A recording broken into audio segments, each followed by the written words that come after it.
ازيكم يا جماعة، ازيكم عاملين ايه؟ واهلا بيكم في حلقة جديدة على قناة الطيارة. انا جمعت لكم شوية اسئلة يعني ناس سألتني فيها الفترة اللي فاتت، والمرة دي هتبقى اسئلة منوعة، يعني هرد على اسئلتكم وان شاء الله تكون الحلقة مفيدة ليكم. هتكلم الاول على موضوع تكس الطيران. من يعني تعاملي مع العملاء والاسئلة اللي بتجيله كده، في يعني شوية تريكات كده حبيت اوضحها للناس. في اللي هم الناس اللي هم بيحجزوا الطيران. يعني اول حاجة الناس اللي بتسأل على الحجز الاونلاين. هو نظام الحجز الاونلاين ايه؟ هو الحجز الاونلاين بيبقى مواقع، فيها مواقع يعني حجز اونلاين، اللي زي مثلا موقع الشركة الرئيسي، زي مثلا شركة مصر الطيران ليها موقع رسمي بتحجز من خلاله تيكت اونلاين، او اي شركة طيران تانية، شركة اتحاد مثلا طيران، دبي، يعني اي شركة طيران ليها موقع رسمي ممكن تحجز التيكت من خلاله اونلاين. تمام كده. طيب ايه بقى الاسئله اللي بتيجي، او ايه الحاجات اللي هي بتفرق عن ان انا احجز من خلال الشركه مثلا، او الحجز الاونلاين يعني؟ هو طبعا اسهل بكتير، وانت بتختار وبتحدد كل حاجه، بتختار مواعيد السفر، بتحدد الكلاس اللي انت هتحجز عليه، بتختار السيت، المقعد اللي هتقعد عليه، الميلز، الوجبات، كل حاجه، وبتختار يعني هو بيظهر لك كذا مثلا سعر التيكت طيران، فانت بتختار الانسب ليك على حسب كل يوم الريت بيبقى عامل ازاي، فانت تقدر تتحكم في السعر والحاجات دي. تمام. بس هو في حاجة بقى، اللي هو السؤال بقى اللي بتسأل عليه، اللي هو الناس اللي هم بيبقوا مثلا حاجزينه، اللي هو الريفاند، ان هم الناس اللي بيبقوا عايزين يعني حجز خلاص ودفع، بس عايز يعمل ريفاند للتيكت، عايز يسترجع التيكت تاني، ياخد اللي هو تمن التيكت تاني. طبعا هي الحكايه دي بتحصل دايما، او في ناس بتيجي تحجز مثلا. ليه بتحصل الحكايه دي؟ ممكن يكون حد كنسل الرحله مثلا، لكن في ناس بتيجي تحجز مثلا اللي هو من خلال اللي هو انه بيبقى عايز يعمل مثلا، يقدم في ورق السفاره، فبيحجز تيكت مدفوع مقدما يعني، فهو بيبقى هو حظه ممكن يبقى ياخد موافقة قبول، فتمام، يبقى خلاص التيكت تمام وهيسافر بيه. لو ما خدش الموافقة، بيبقى محتاج ان هو طبعا يعمل ريفند للتيكت دوت. فايه بقى اسلوب التعامل مع المواقع الاونلاين في الريفند؟ انا اولا حابة اوضح حاجة، هو اساسا كل موقع هو ليه سياسة غير التانية، البوليسي في الريفند غير التاني.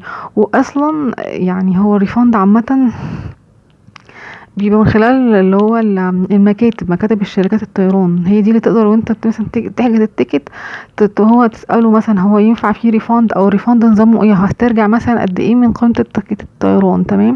لكن على الموقع بيبقى الموضوع شوية، بيبقى في حاجة اسمها الريفاند بوليسي، بيبقى الموضوع ان انت لازم يعني مع كل تيكت طيران ليه نظام غير التيكت التاني. انت لما تيجي تحجز تيكت الطيران بتشوف في الريفاند بوليسي، قبل ما تحجز التيكت، قبل ما تدفع الفلوس، تشوف هل في استرجاع ولا لا، لان في حاجات بيقولك نون ريفاندبل، خلاص ده يبقى التيكت ده مش هينفع استرجاعه خالص. تمام. فاحنا بس نقرا التفاصيل الحجز واحنا بنحجز الاونلاين، لان الاونلاين انت بتتعامل مع موقع، ما فيش موظفين ولا ناس هيتعاملوا معاك فيه يعني. بس لكن طبعا هو في تعديل في التواريخ والحاجات ديت، يعني هو ممكن من خلال طبعا الكاستمر سيرفيس للشركه نتصل ونسال مثلا في اللي انا حجزت التيكت اونلاين، فهل ينفع استرجعه مثلا، وتحدد له رقم التيكت والريفرنس نمبر، كل الحاجات ديت يعني. فهي بس الفكره في ان الاونلاين بيبقى ان الواحد يقرا التفاصيل وهو بيحجز، ما يحجزش وبعدين يسال بقى هو يعني في ريفاندبل للتيكت ولا لا او كده، لان زي ما بقول كل موقع بيفرق من التاني، وكل تيكت بيفرق، ممكن تيكت وتيكت يبقى فيه ريفاندبل، في التيكت التاني لا، على حسب مثلا الوجهه اللي هو حجز فيها، على حسب الميعاد او الريت اللي حجز عليه، الكلاس اللي حجز عليه، حاجات كتير يعني. فانا حبيت اتكلم عن الموضوع دوت يعني. هو زي ما بقول لكم الحجز الاونلاين سهل، بس ناخد بالنا من الموضوع دوت، الناس اللي هم بيبقوا محتاجين يعملوا ريفاند للتيكت وكده. تمام. وفي سؤال تاني برضو، اللي هو هل المواقع الاونلاين اقدر احجز من خلالها التيكت اللي هو المبدئي؟ ينفع، ممكن في حجز مبدئي للتيكت، ان انا احجز مبدئي، ان هو ممكن بيهدى على السيستم لمدة 24 ساعة او 72 ساعة، على حسب السيستم يعني، حسب موقع الشركة اللي بتحجز منه. بس كده، فالموضوع بسيط برضو لحد دلوقتي. بس هو الفكرة ان الموضوع مش سهل برضه، يعني انت لازم كل ما بتحجز او كل مرحلة في الحجز بتقرا التفاصيل اللي فيها عشان تعرف انت الموضوع دوت. في مثلا اللي هو الحجز المبدئي، في مثلا اللي هو ان انا ادفع الحجز، يعني اكد الحجز مثلا من خلال فوري او من خلال الفيزا. في تفاصيل كتير على كل موقع، يعني انا بحاول بس اوضح اللي هي المعلومات العامة اللي هي بتبقى من خلال الحجز الاونلاين يعني. وفي معلومة جديدة برضو بالنسبة للناس اللي بتحجز من خلال مكتب الشركة، يعني المكتب عامة أو شركات الطيران بتحجز على سيستم الأمادويس، أكتر سيستم حاليا شغال. فالحجز النظام دوت بقى اللي هو يعني أنا بحجز التيكت عشان أعمله ريفاندبل لازم أكون حاجز على البيزنس كلاس. هو ده دلوقتي الكاتيجوري أو البيزنس الكاتيجوري كلاس اللي شغالين عليه في اللي هو الريفاندبل. انا هحاول الفتره اللي جايه ان انا اشرح للناس التيكت، اللي هو لما الناس بتاخد يعني بيطلع ايشور التيكت من على السيستم اللي هو الشركه، بيبقى في ناس مش يعني هوضح تفاصيل التيكت بيبقى عامل ازاي، لان تفاصيل التيكت كلها لازم تكون عارفها وانت مسافر في المطار وكده. وهحاول اوضح يعني الحاجات ديت للناس، اللي هو السيستم اللي هو التيكت اللي هو بنستلمه من شركات الطيران. وبرضو اللي هو هوريكم ورقة فيها التيكت المطبوع اللي نعمله اللي هو الاونلاين تيكت، تمام، ونشوف الفرق ما بين الاتنين يعني، تمام كده. فطبعا معايا في الفترة اللي جاية ان شاء الله الفترة اللي جاية هتكلم فيها على تيكت الطيران بتفاصيل اكتر.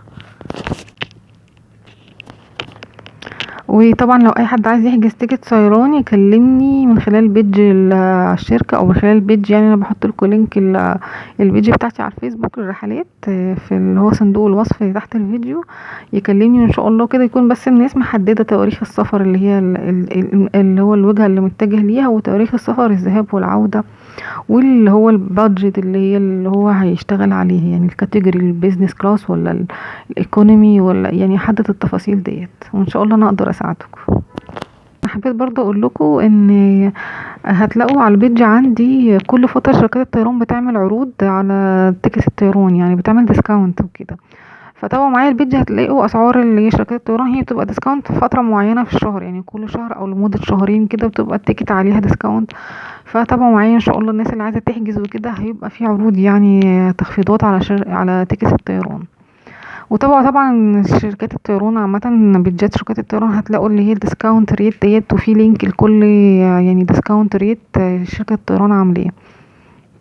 وطبعا برضو الناس اللي بتسألني يعني رأيي في يعني شركات الطيران او احسن خطوط الطيران في التعامل في الفترة ديت، انا طبعا من رأيي شركة مصر الطيران عاملة عروض حلوة، وبرضو شركة اتحاد الطيران عاملة عروض برضو كويسة، وطيران النيل والاميريتس وفلاي دبي. يعني الشركات دي الشركات اللي انا برشحها الناس التعامل معاها الفترة ديت، عاملين عروض حلوة يعني وكده. بتعمل ديسكاونت كل فترة يعني. طبعا يعني برضو خلينا نقول ان احنا اصلا في الفترة دي الريت بتاع شهر 12 عشان الكريسماس وكده الريت بيبقى عالي شوية في التذاكر الطيران وكده، في الفنادق بصفة عامة يعني. فالحجوزات بتبقى يعني الاسعار عالية شوية الفترة دي، بس كل ما احنا حجزنا قبل ميعاد السفر مثلا باسبوعين او شهر، كل ما ده يعني خلى سعر التيكت الطيران مخفض شوية عن لو حجزنا قبلها بيومين او كده يعني. وبرضو بيبقى في اماكن في الطيارة بيبقى في تحديد اكتر، تقدر تحدد الميعاد مثلا الصبح بالليل، التفاصيل دي بتبقى لسه قصادك وقت فيها يعني، تقدر ان انت تحجزها براحتك وكده. لكن كل ما قربنا من ميعاد السفر كل ما موضوع الريت بيعلى، السعر بيعلى، مش بيبقى الاوبشن الاختيارات قصادنا مش كتير يعني. فان شاء الله ربنا يسهل اقدر اساعدكم في موضوع حجز تذاكر الطيران دوت، وربنا يوفقكم ان شاء الله. واتمنى اكون فدتكم في الفيديو دوت، ولو في اي اسئله وكده شوفوا كومنت في القناه وان شاء الله ارد عليه، ومستنيه اقتراحاتكم الفيديو جاي. وشكرا ليكم يا جماعه، كان معاكم ايمان من قناه الطياره، اشوفكم ان شاء الله في حلقه جديده. باي باي.